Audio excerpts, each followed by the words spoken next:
siempre hay una esperanza de hombres con fantasía, de hombres de buena voluntad y con entusiasmo para poder salvar lo que nos queda.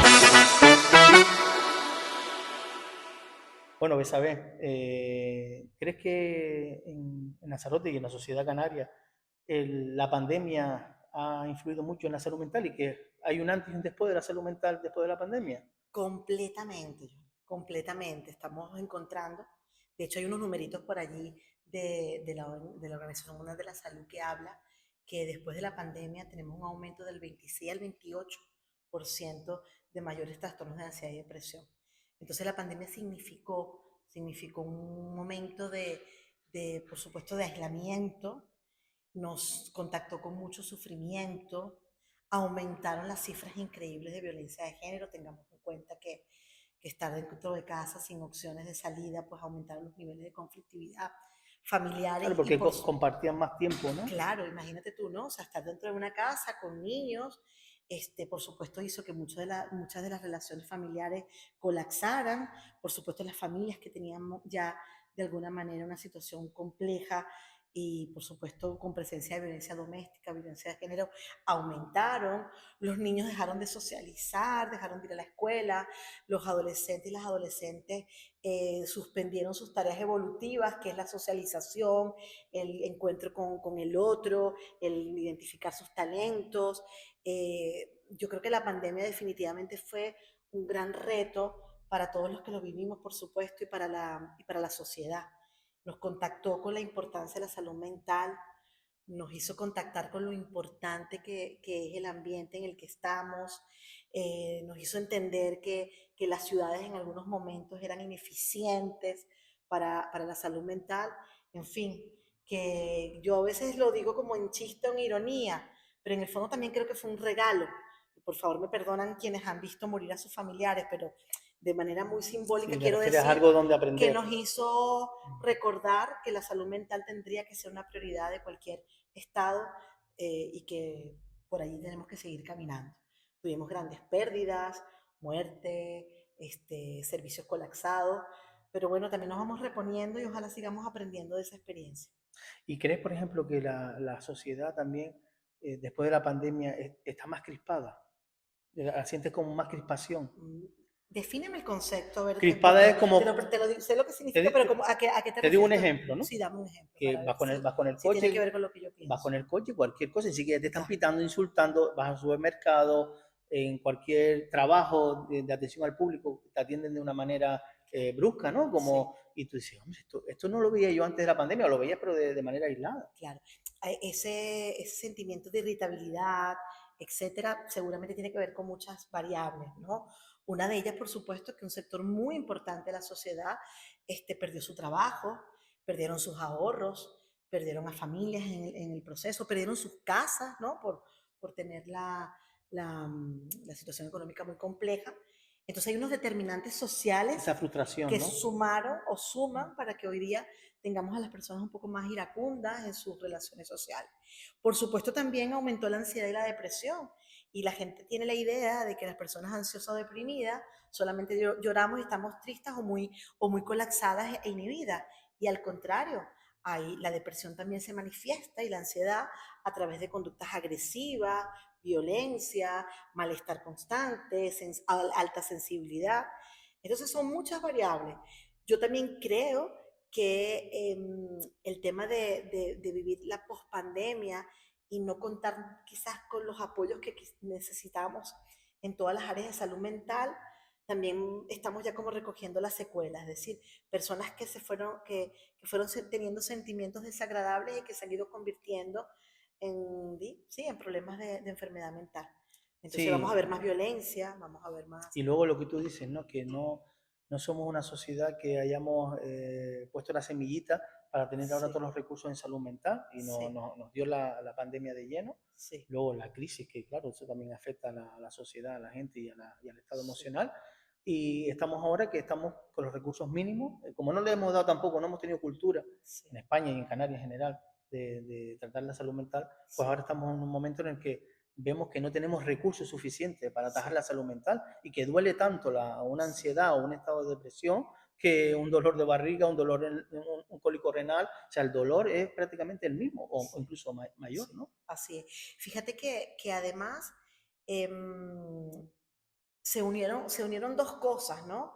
La poca conciencia que tenemos todavía en el país de la importancia de la salud mental, con una crisis económica muy fuerte y con los recursos o los apoyos organizacionales públicos, digamos, deficitarios. Ya lo eran antes de la pandemia. No le podemos echar la culpa a toda la pandemia.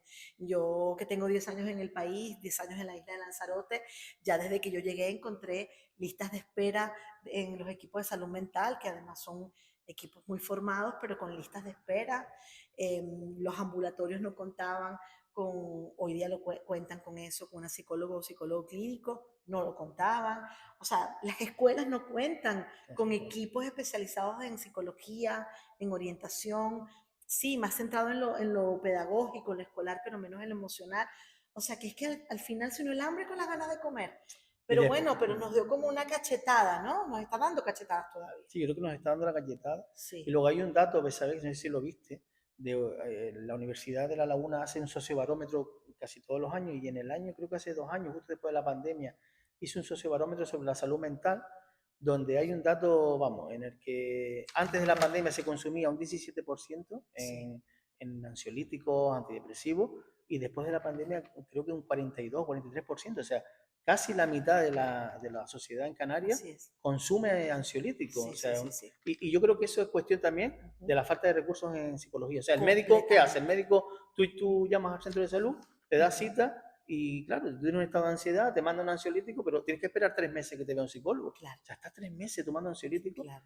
para que te vea un psicólogo. O sea, si no tienes poder adquisitivo para pagarte un psicólogo que está Que entre unos estamos, que es 60 70 euros la costosísimo. hora, o sea, Exactamente. tristemente tendrás que estar con pastillas en los bolsillos. Completamente. Además, qué bien que te has dado tú también cuenta de eso, porque yo también creo que es la variable que lo explica. Creo que es la frustración y la impotencia de nuestros médicos y médicas de cabecera que se encuentran con 5 o 7 minutos máximo de atención a la persona en el ambulatorio, en el servicio, y se preguntan, ¿qué puedo hacer? Y la persona además te pide, haz algo por mí. Y entonces los ansiolíticos, los antidepresivos, las benzodiazepinas, se han convertido en ese intercambio de yo no te puedo dar escucha, Yeah. pero te puedo dar algo que tú sientes que te acompaña, que te va a ayudar y ciertamente los tratamientos psicofarmacológicos tienen una potencia tremenda, comprobadísimo, pero entendemos también, y eso no lo digo yo, están en investigaciones muy claramente demostrado, que digamos, la sinergia entre el tratamiento farmacológico y la atención psicológica en sus distintas vertientes es lo que da un efecto realmente potenciador y genera efectos de bienestar en la persona. Hay pacientes que con psicoterapia o con otros modelos de atención psicológica salen adelante sin fármacos. Hay pacientes que con fármacos tú dices, mira cómo se fue montando y fue poquito a poco, porque muchas veces cuentan con redes familiares y sociales que dan ese apoyo. Y hay personas que necesitan el híbrido y tenemos que entender eso. Los médicos y las médicas de cabecera están colapsadas. Nosotras tenemos contacto permanente con sanitarias y sanitarios de los servicios y nos cuentan esto, que también se convierten en pacientes nuestros, ¿no? No lo olvidemos. Fíjate que yo tengo un numerito que conseguí y esto me da mucho dolor cuando lo leí, porque Canarias, según el informe anual del Sistema Nacional de Salud del 2023, pues a mí me gustaría que estuviéramos en, no sé, en primera fila en otros aspectos, pero estamos en la cabecera de las enfermedades mentales. Bien. El 52% de la población de Canarias está contando que tiene algún síntoma que entorpece su funcionamiento y su adaptación a la vida. Solo le estamos ganando a Valencia y a Murcia. Y fíjate, ¿sabes? Que concuerda con la toma de tratamiento, o sea, casi la mitad, Claro, casi la claro. mitad de la Pero sociedad. además es una cosa muy loca, ¿no? Para los que venimos del exterior y llegamos a estas islas maravillosas, las islas afortunadas, creemos que aquí la gente está siempre feliz, el sol, el clima, mira, que eso nada más pasa en Suiza. No, en Canarias.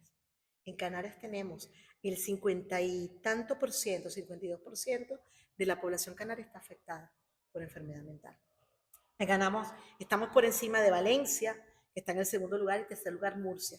Y nos volvemos a preguntar, territorios en los que creemos por estereotipos que somos la gente más contenta Sí, o de las más contentas de sí, España. la gente del sur. Tenemos la fantasía que es que esos catalanes o los vascos son los más secos, más fríos. Y miren, una comunidad autónoma tan diversa y con una temperatura en general menos fuerte como Valencia está en el segundo lugar. Y Murcia, que tiene esa mezcla del andaluz que lo tiene allá al ladito con la comunidad valenciana y tienen además su propia identidad, también sufren de enfermedad mental. Entonces, quitemos los estereotipos. El frío no solamente nos enferma, También. ¿no? Y además nos hace preguntar qué comunidades autónomas están también teniendo más problemas. Las que están siempre en la fila de la cola de España. También las En que este están, caso Valencia no, pero ¿será que las que estamos en el sur? Ceuta, Melilla, Canarias, donde la Andalucía, gente lo pasa mal Murcia, también donde económicamente. lo pasamos mal, Claro. donde los recursos están más complejos, porque aquí no está la comunidad ¿Y Euskadi lo autónoma. miraste cómo estaba? Euskadi está de los más abajo Claro, por las políticas que por también las hacen. políticas de Exactamente. atención de salud. Madrid también está en una posición dentro de lo que cabe privilegiada. Pero bueno, Canarias nos hace preguntar hasta cuándo vamos a seguir estando siempre de primero en lo que no queremos y de último en lo que Es lo que queremos. queremos. ¿Y qué, Como, y qué crees que está fallando en la sociedad? Cuando yo es verdad que antes de entrar en el Parlamento lo veía como enfermero en la sí, puerta de urgencia, ¿no? Y yo me quedaba así, digo, ¿por qué pasa esto? Porque sí es verdad que tú siempre veías entrar por la puerta de urgencia, pues, intentos de autolisis sí, de gente de 30, 40 años, incluso 70 años, casi siempre era relacionado con temas amorosos, sí, temas de este tipo, pero que ahora, incluso mis compañeras de urgencia me lo están diciendo, que es alarmante el número de niños, de adolescentes, porque son niños de 13 años, 12 sí, años. Yo tengo un hijo de 11 años, pues que no me imagino un niño de 12, 13 años que algo está pasando en la sociedad para que esos niños intenten autolesionarse sí, y acudan a las puertas de urgencia. ¿Qué es lo sí. que está pasando? Sí, bueno, también es importante saber que no todas las autolesiones tienen un objetivo suicida, ¿vale? Y esto es un tema muy complejo, pero si relacionamos las autolesiones con el aumento de los trastornos de ansiedad en niños, adolescentes y en nosotros como adultos, el trastorno de ansiedad, las personas que lo han sentido me cuentan, porque al final uno lo lee, pero el que te lo cuenta lo vive, te dice que hay una gran tensión física y necesita una liberación de esa tensión. Y encontramos que muchos adolescentes y niños utilizan las autolesiones, las rajitas por los brazos, por las piernas, etcétera, como una salida a la tensión física. No lo estoy justificando, pero voy entendiendo que no todo niñito o niñita que llega a la urgencia por autolesiones tenía una idea de querer Quitarse la vida. morirse. Lo que tenía era la idea de querer salir de este malestar. Y al no tener canales más apropiados de salida de esa tensión, bueno, inventamos alternativas que son muchas veces más peligrosas. Pero que esto además viene de la psicología y la psiquiatría de sus orígenes. Quienes han leído un poquito de psicología y psiquiatría saben que cuando teníamos enfermos mentales en lo que llamábamos manicomios, que todavía existen en el tercer mundo, ¿vale? Y se llaman Y los manicomio. llamamos manicomio todavía. Bueno, le buscamos otro nombrecito más bonito, ¿no? Centro de internación para pacientes cronificados y tal. Muchas veces utilizaban terapias, vamos a llamarlas dolorosas, electroshock, baños con agua fría, congelada, porque sí es cierto que cuando hay un impacto físico en el cuerpo, o sea, como que si nos reseteáramos, ¿no? ¡Pah! Sientes como el electrocutazo del cuerpo y bueno, yo no soy muy experta en estas Como una cosas, liberación. pero hay como una desconexión de lo emocional porque ahora me duele todo. Entonces el niño y la niña te cuentan mucho, no, yo no me quiero morir, yo lo que quiero es quitarme todo eso. Pero aún así, seguimos siendo también Gran Canaria y Lanzarote, en un informe muy viejo que emite la Laguna a través de un doctorado, de una tesis de doctorado, seguimos estando a la cabeza de suicidios en Canarias. Y el año pasado en Lanzarote murieron 23 personas por un acto suicida. Esto es un numerito que siempre sabemos que que no es realmente refleja la realidad, Sí, que muchos no porque se hay muchos cuentabilizan. suicidios que no se cuentan porque la policía muchas veces puede lograr, o sea, les cuesta a veces identificar el modo. Pero si hay 23 personas en esta islita que somos 150 y tantos mil habitantes, imagínate cuánta gente se quiere morir, ¿no? Y cuántos niños y adolescentes también lo quieren hacer. ¿Y crees que, que los adolescentes ahora tienen mucho más muchas más exigencias que a lo mejor tuvimos nosotros en nuestra generación, y además el modelo de familia. Yo, por ejemplo, soy divorciado, ¿no? Sí, Y mi hijo está semana en semana con la madre y conmigo, y, y muchas veces también la soledad no deseada que tienen esos niños, porque yo siempre sí, estaba en casa, pero tenía a mi madre sí, siempre estaba en casa, pero ahora hay muchos niños que le llamo yo niños llaveros, esos niños que sí, tienen la llave colgada al cuello, que van al colegio, vienen y tienen el tupper en la nevera y no ven a su madre a lo mejor hasta las 8 o las 9 de la noche, sí, la madre llega cansada, no tiene ganas de hablar con el niño tampoco, se acuesta, y esos niños día tras día solos, solos, con la sí, exigencia que tiene la sociedad, con el, a lo mejor incluso están sufriendo bullying en el instituto, en el colegio, sí. y pueden llegar a ser, a Sí, encontrarse sí, solos. hay mucha soledad en los niños.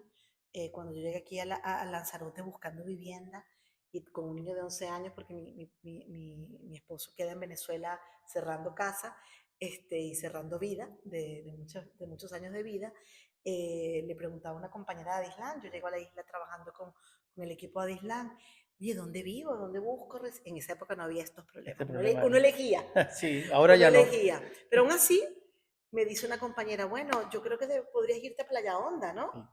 Y me da las razones. El único problema que tiene Playa Honda, me decía ella, es que el patio trasero de todas las familias de Playa Honda es el parque de Playa Honda. Yo le digo, ¿qué quieres decir?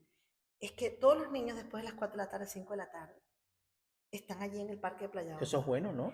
Algunos con sus padres y otros muy solos. Qué pena. ¿No? Y cuando ves la cantidad de niños adolescentes que están allí sentaditos, otros jugando, y te sientes y dices, aquí no hay una correspondencia real, aquí no hay la misma cantidad de padres que niños. Y tranquila, Vex, a veces, además ya me lo decía como con mucha naturalidad, tranquila, porque además Playa Donde tiene toda la avenida. Entonces, si Alejandro quiere ir a pasear un rato, también lo puede hacer solo por allí. Y yo que vengo de un país donde, donde no Ya, dejábamos a los hijos solos porque cualquier cosa podía pasar, me te generaba chocaba, me claro. chocaba. Y cuando tengo un par de semanas viviendo en casa en Playa Honda, menos a la semana y media, mi hijo tenía 11 años como el tuyo cuando llegó al país, y los amiguitos de 11 años le tocan la puerta a las 4 o 5 de la tarde para que se vaya a la calle toda la tarde, yo colapsaba. Yo decía, ¿pero qué es esto? Sí, la realidad económica de la isla, estos turnos partidos que sufren la mayoría de las familias, esta mentira, y me pongo crítica, de la supuesta conciliación familiar, porque es una gran falsa, sobre todo para Totalmente. las mujeres. Lo que hicimos fue sumar más responsabilidades. Hace que nuestros niños y niñas estén solos. Y las redes sociales, con un ideal de persona y de Perfecta. felicidad perfecta. Y por supuesto las exigencias escolares, las dificultades para poder jugar y socializar con cierta supervisión.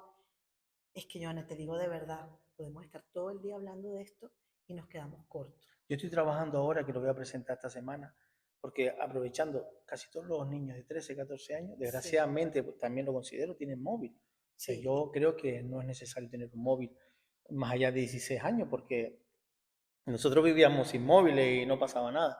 Pero bueno, aprovechando que muchos niños de estos tienen móviles, pues yo estoy trabajando en una aplicación que es una aplicación que también puede estar basada también en inteligencia artificial. Ahora con la sí, inteligencia artificial se puede hacer barbaridades. sí, Tiene su peligro, pero también si lo enfocamos bien, pueden tener muchas cosas buenas, ¿no? En el que con esa aplicación, a través de un clic, que el niño pues apriete ahí, además con campaña informativa que llegue a los niños, oye, mira, a través de esta, y que llamativa, ¿no? Así con un toque sí, adolescente, sí, sí. pues tú te metas en esa aplicación y tengas un abanico de herramientas acorde a la edad, ¿no? A esa juventud, para en caso de que tengas problemas de apoyo emocional, te ayude, ¿no? Te ayude Sí, a través de ejercicios mindfulness, a través de hábitos saludables, a través también de un chat sí. donde tengas detrás voluntarios que hayan tenido una formación previa Ujú. para que a través del clic, del teclado, te Sí, puedas desahogar con alguien y que sí, alguien te detecte como alguien que lo está pasando mal, ¿no?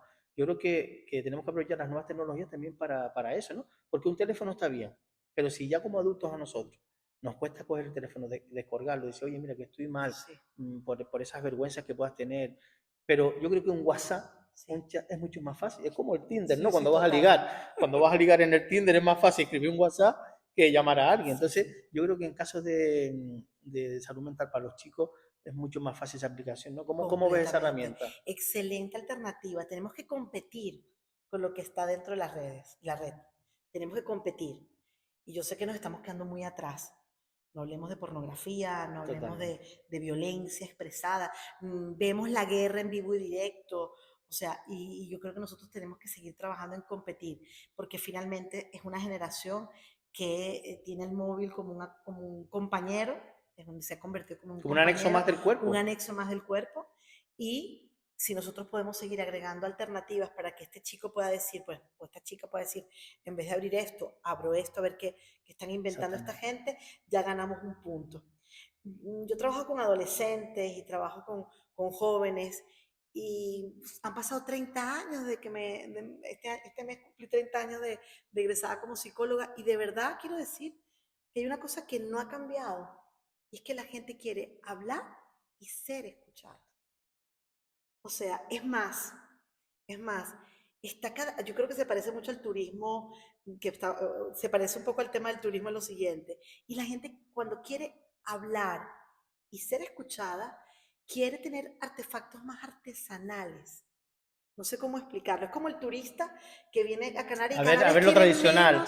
cada vez quieren menos estos grandes Hoteles. hoteles. Exacto. No quiere que le pongas el caminito, La pulserita. la pulserita, no quiere ese caminito totalmente claro, sino que le apetece estar de turista dentro del centro de Arrecife o quiere estar en la zona donde vivimos y Sí. quiere comer lo que nosotros comemos. Y entonces está buscando lo artesanal en el turismo. Perdóneme, yo no soy experta en esto.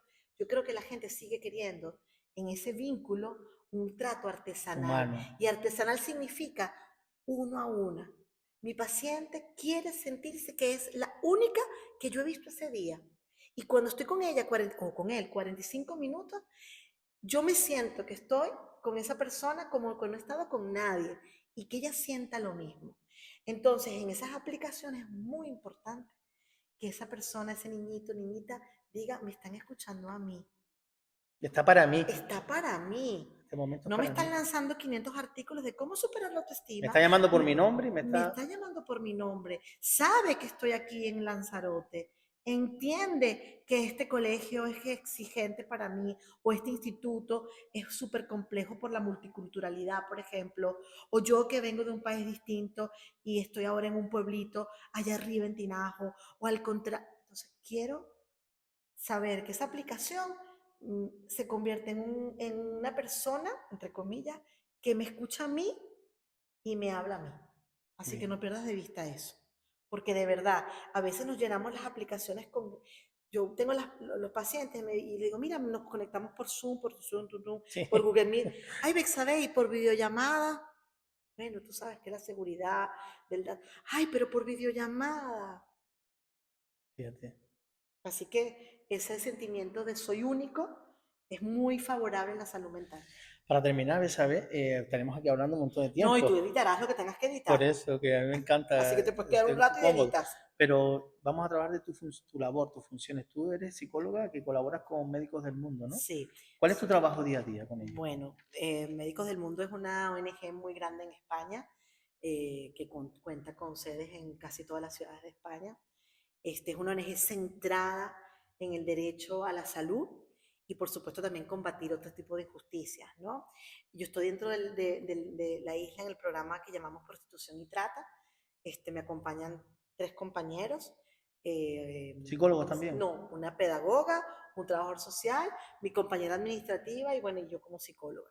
Realmente nuestra mirada es una mirada mucho más integral desde la atención psicosocial y estamos trabajando con ese colectivo invisible. Te vuelvo a dar Y que en números. Lanzarote, la verdad que es Vuelvo a preocupante. darte números, Johnny, para que te asustes. Solo por Médicos del Mundo, solo por Médicos del Mundo, o sea, no, 3 personas, 4 personas que estamos en nuestra oficina. El año pasado vimos 401 En mujeres en Lanzarote, prostitución. Solo Médicos barbaridad. del Mundo. Nosotras decimos entre nosotras, eso no es probablemente ni el Y esas son las que se 20%. atreven a ir. No solo las que se atreven a ir, sino los clubes y los pisos que nos dejan entrar. Claro, porque hay otros clandestinos. Bueno, la semana pasada uno era de Puerto del Sí, Carmen, lo vi. en un lugar donde nosotros no Usted podemos no lo entrar. conocía. Lo conocemos, nosotros lo conocemos, pero no nos dejan entrar. Tengan en cuenta que, bueno, que hay espacios en donde por supuesto hay tanta violencia que a veces se sienten amenazados, inclusive por ONG como las nuestras, que no tienen una intención de convertir a las mujeres en delincuentes. Todo lo contrario, las entendemos como víctimas de violencia de género. Entonces es un programa muy complejo, con una realidad muy compleja, Y bueno, y además de eso, pues yo pues, comparto algunas horas de mis días en mi gabinete como psicóloga sanitaria. Y bueno, soy mamá de un chiquillo ya de 21 años, soy pareja de alguien y bueno, soy ciudadana de esta isla y disfrutando y aprendiendo cada vez más de lo que va ocurriendo disfrutando de lo que va, de las iniciativas que van apareciendo, preocupada de las necesidades que siguen existiendo y activas en solventar desde el granito que uno pueda dar en esta Pero fíjate historia. que la psicóloga yo creo que ha pasado de una profesión que en España y en Canarias era prácticamente, "Bah, eso no tiene futuro, eso no tiene", Sí, ahora es esencial esencial. en una sociedad de bienestar. O sea, la figura de la psicóloga Ujú. es prácticamente como el médico del pueblo de antes o el cura Sí, y el maestro. O sea, sí, ahora sí. mismo yo le veo esa importancia al psicólogo, Sí, ¿verdad? es muy bonito porque además volvemos al tema que hablábamos antes de que de alguna manera España descubre la psicología después del COVID, Con ¿no? una Que lo hablábamos pandemia. un poquito antes de entrar. Bueno, eso inclusive coincide con que aumentó el índice para entrar a las carreras de psicología, se convierte en una de las carreras en los últimos 3 años con mayor jóvenes queriendo entrar a la carrera. Somos muchos psicólogos en el país, somos muchos. No vamos a hablar de eso porque eso me invitas para otro programa de muchos inmigrantes que llegamos al país y que tenemos unas barreras tremendas en las homologaciones de las titulaciones. Yo me eché 9 años para que me homologaran uno 9 años. del título sanitario y tuve que convalidar la carrera al grado para poder ejercerla en el país. O sea que también hablamos de que somos muchos también que podemos contribuir con miradas de otros países y con miradas de otros aprendizajes. Y somos muchas escuelas y facultades de psicología en España muy potentes que tienen un recurso que pueden dar. Lo que tienen que abrir son plazas de trabajo. Tenemos que existir en las Y sobre todo escuelas. faltan psicólogos con el PIR, con la Claro. ¿Qué especialidad. pasa? El PIR está pensado especialmente para trabajar en hospitales, ¿vale? Y eso también es una realidad que es muy compleja, pero no necesitamos tener un PIR para estar haciendo psicología sanitaria, En un centro hacer de salud, psicología por ejemplo, ¿no? educativa, Atención sí, primaria. hacer psicología educativa, hacer psicología organizacional. O sea, la psicología no solamente es el trabajo por el trastorno mental. Entonces, en Médicos del Mundo entendemos la psicología así, como una intervención psicosocial, en donde por eso mi compañera pedagoga, mi compañero trabajador social y yo, pues desde distintas miradas, tratamos de hacer las intervenciones que podemos con las mujeres prostituidas de la isla, que la mayoría son inmigrantes, por supuesto. ¿Cuál es el perfil de una mujer? Sí, es un perfil bastante típico. En general estamos hablando de mujeres migrantes porque la prostitución es el resultado de la vulnerabilidad de los países en guerra, en crisis económica. Es decir, Y que, todo se inicia en su país de origen para venir aquí. bueno, hay redes de trata importantes. España otra vez vuelve a estar a la cabecera de los 3 países del mundo mayor consumidor de prostitución. Y además generó un proyecto, que no quiero ni llamarlo así. Sí, tiene un modelo de trata muy, muy, muy eficiente. Semanas atrás fueron liberados una red de trata que arranca en Murcia de hace más de 10 años, que son los que traen la nueva forma de traer mujeres de los países emergentes, países como Colombia. Hoy día Venezuela está siendo un gran proveedor, irónicamente, de mujeres en Claro, las traen prostitución. engañadas diciéndole un trabajo. Claro, algunas engañadas, otras con la situación de saber que vienen en situación de prostitución, pero que luego cuando llegan aquí son explotadas sexualmente. Esto es muy, muy complejo, pero que nos hace pensar, y por eso hago mi propaganda, el próximo viernes 25 de octubre a las 8:30 de la mañana estamos en el Cabildo hablando de prostitución y trata como un tipo de violencia de género. No va a haber nunca un país libre de violencia mientras haya mujeres prostituidas, lo tenemos que entender. La ley canaria va de primero en eso. La ley canaria es una maravilla porque dijo, las mujeres en situación de prostitución son mujeres víctimas de violencia de género y deberían de tener los mismos derechos que tiene una mujer violentada por su pareja o expareja. Luego nos encontramos con la realidad. Con la realidad. Los recursos son bastante insuficientes para toda la población o las mujeres que viven violencia de género y sus hijos e hijas. Así que bueno, eso es lo que hacemos en Médicos del Mundo desde Lanzarote. Gran Canaria, Tenerife tienen otros programas de sinhogarismo y migraciones. Y bueno, y España en general pues tiene otros proyectos. Y tenemos misiones internacionales muy interesantes en Gaza, en Ucrania, en Venezuela, en Colombia, en México. O sea, tenemos Ahora muchas. estuve en el Sáhara, ¿ustedes en el Sáhara En el también? Sahara también hay un grupo de médicos del mundo, ¿En los campamentos en de los Tiendú? campamentos de médicos del mundo. Entonces, al final hablamos de una organización que nació con 8 o 9 médicos entre Francia y España, y hoy somos, después de 30 años, una ONG bastante potente. No somos realmente tantos, pero hacemos mucho. A mí me enseñó el padre Ugalde, que fue rector de la Universidad Católica Andrés Bello, donde yo me gradué, hoy uno de los hombres más sabios de la política latinoamericana. Dice que la clave de las organizaciones tiene que ser que pocos hagamos mucho, que pocos aprendamos a hacer mucho, porque a veces nos llenamos de muchos que hacen poco. Y al final hace falta ese, ¿no? Ese perfil voluntario también, de Sí, voluntariado. qué bien que me lo dices, porque Médicos del Mundo es una organización de voluntarios y Voluntarios, voluntarias, por eso te digo, son y voluntarios. que es fundamental para nuestros equipos contar con esa visión, porque bueno, a veces también el venir de profesiones y de titulaciones nos alejan un poco de la realidad. Sí. Sí, sí, ¿Cómo, y ya para terminar esta última no pregunta, puedes preguntar, ¿cómo tranquilo. ves tú, Besabé, la atención? Bueno, estamos aquí, está Sí, claro que hemos hablado de la importancia de la atención psicológica, pero yo estuve trabajando en una iniciativa para poner un servicio de psiquiatría 24 horas en urgencia, donde después de la pandemia hemos visto el boom de pacientes que están llegando con intentos de autolisis, con trastornos de la personalidad, con brotes psicóticos, que vienen bueno, pues claro, un médico de urgencia no es lo mismo que un psiquiatra, porque el médico de urgencia y un enfermero de urgencia, pues sí, somos especialistas en una parada cardiorrespiratoria, pero no somos especialistas en la salud mental. Entonces, lo único que podemos hacer es sujetarlo y sedarlo, no tenemos otra.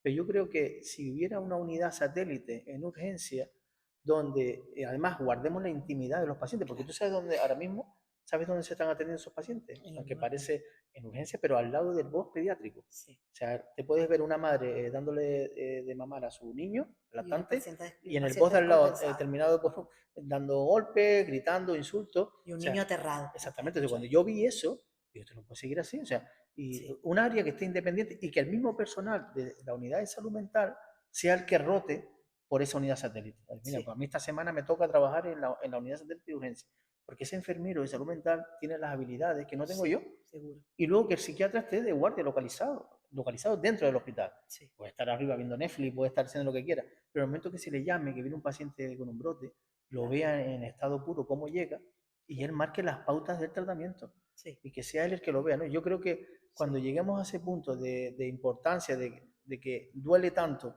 una apendicitis como un brote psicótico, Claro que sí. seremos conscientes de la necesidad, ¿no? Claro, mira, hay un numerito que estoy buscando, porque fíjate que se plantea que para el 2030, esto es la Organización Mundial de la Salud, no lo digo yo, probablemente la salud mental sea la principal causa de discapacidad en el mundo. Fíjate, ¿eh?